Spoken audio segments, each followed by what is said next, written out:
Аларга ишеп яуган кар да комачауламый, көчле җил дә каршы түгел. Бернигә карамастан Мәскәүдән килгән бер төркем журналист Татарстан тормышы турында репортажлар төшерә. Алар әзерләгән материаллар федераль матбугатта чыгачак. Мир телеканалы хәбәрчесе Александр Лансковны юллар темасы кызыксындыра. Бүген аларга М12 трасса төзелешен күрсәттеләр. Александр 20 ел журналист булып эшләй. Просто как турист был в Казани в основном, ее пределы не покидал. Сейчас Татарстанга турист буларак килгәнем бар иде. Алдынгы төбәк икәнен беләм. Казан белән азмы күпме таныш, бүген башкалардан читкә чыгарга мөмкинлек булды. Бөтен җирдә дә бик матур. Юллары, заманча биналары дисеңме, сокланып йөрим.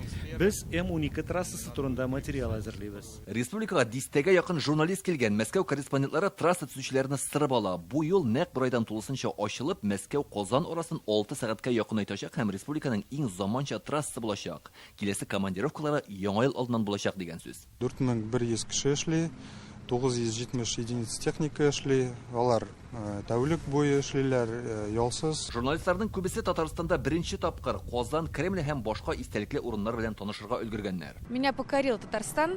Татарстан минем йөрәгемне яулады. Иртәгә мин моннан киткәндә күзләрем яшьләнәчәк. Искиткеч кешеләр, ул кунакчыллык.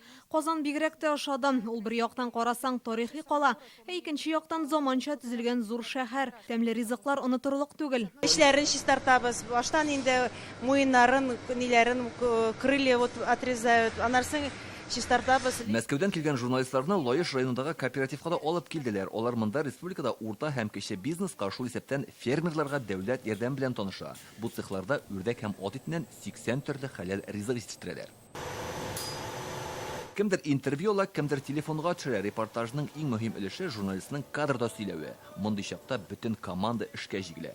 Бәшир Рәмиев исемендәге IT-парк республиканың яңа казанышларының берсе. Монда 2024 елда киберспорт буенча киләчәк уеннары узачак. Аны ВДНХ-дагы күргәзмәдә узган атнада тәкъдим иттеләр. Валерия Лапко 10 ел журналист булып эшли. 2013 елда Казанга университет турында язырга килгән булган. Провели нам мастер-классы по чпочмакам.